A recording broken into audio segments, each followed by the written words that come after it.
नमस्कार। आज का विषय है संकल्प लौट कर आते हैं। मन में विचार तरंगे उत्पन्न होती हैं। तालाब में पत्थर फेंकने पर लहरें उठती हैं और वे धीरे धीरे बहती हुई तालाब के अंतिम छोर तक जा पहुंचती हैं। यह अंतिम तरंग वहां मिलती है जहां से ये तरंग शुरू हुई थी। यह आकाश भी एक गोल तालाब है। इसका अंतिम छोर भी वही स्थान होता है जहां से आरंभ होता है। मस्तिष्क से निकले विचार विद्युत तरंग होते हैं।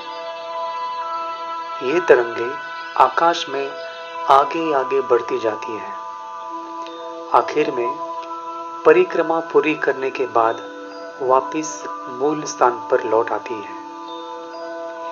ये तरंगे जिस क्षेत्र से गुजरती है उसे प्रभावित करती है और स्वयं भी प्रभावित होती है।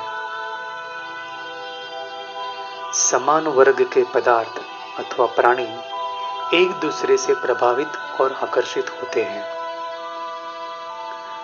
यदि पालतू पक्षी उड़ा दिया जाए तो वह अपनी ही जाति के पक्षियों के झुंड में जाकर मिलेगा। अन्य पक्षियों की उपेक्षा करता हुआ उसे अपनी जाति के पक्षी जहां मिलेंगे वहां वही अपने रहने का प्रबंध करेगा। विचार भी एक प्रकार के पक्षी है। वे अपनी ही जाति के विचार प्रवाहों के साथ रिश्ता बनाते और आदान प्रदान करते हैं। कई पक्षी ऋतु परिवर्तन का लाभ लेने के लिए अपने जन्म स्थान से बहुत दूर उड़ जाते हैं, किंतु समय पर फिर लौटकर अपनी जगह वापस आ जाते हैं। विचारों की यात्रा भी इसी प्रकार की है। उनकी तरंगे मस्तिष्क से उठती है, विश्व भ्रमण के लिए निकलती है। इस यात्रा में वे पुण्य बटोरती और दान पुण्य करती तीर्थ यात्रा जैसी रीति नीति अपनाती है।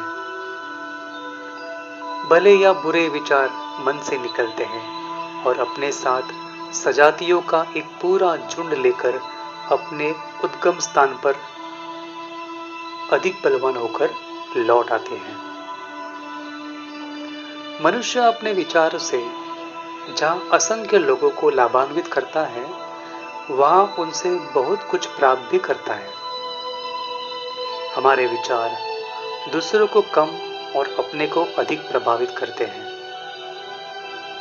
खेत में बोया हुआ बीज बढ़ता और फलता है। उस फसल का लाभ बोने वाला किसान को मिलता है। यह बात सद्विचारों के संबंध में भी लागू होती है। दूसरा भाग कल सुनेंगे, कल कंटिन्यू करेंगे। धन्यवाद।